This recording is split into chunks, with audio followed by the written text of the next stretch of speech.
If you've had a conversation with me in the past 5 months that's lasted any longer than 2 minutes, you'll know that I've really gotten into watchmaking.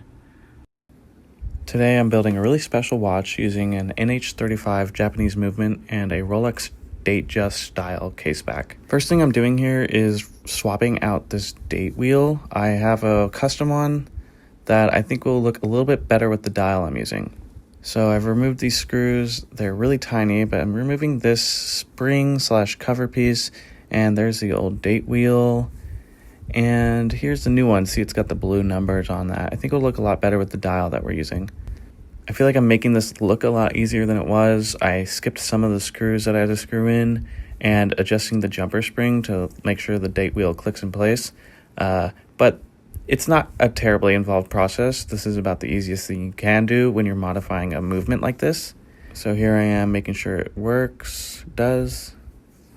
And yeah, this is kind of a very special part of the watch. My very talented girlfriend, Lily, is painting on a custom dial. We decided on Snoopy driving a Porsche, a vintage Porsche at that.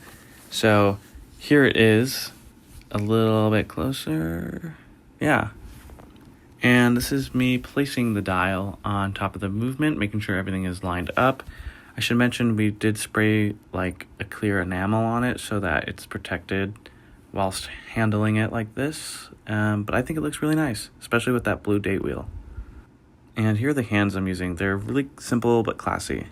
So for the second hand, I wanted to add a wood stock. So that was some cutouts that we used my Cricut to cut little wood stocks out of vinyl, and then this is me gluing that wood stock onto the end of the second hand. It's a very tedious process, but we did get it on, so I'm placing the hands here. The second hand is pretty difficult to place, but I do think I did a pretty good job placing it onto the cannon pinion assembly, and it's ticking very nicely.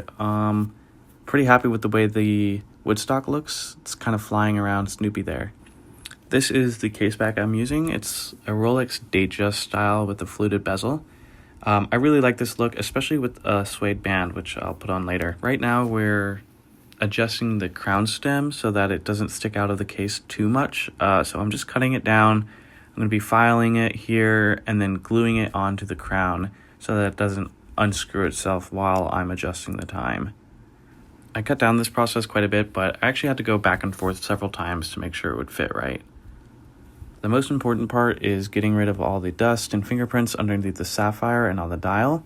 This puffer tool is really helpful getting some of that dust up.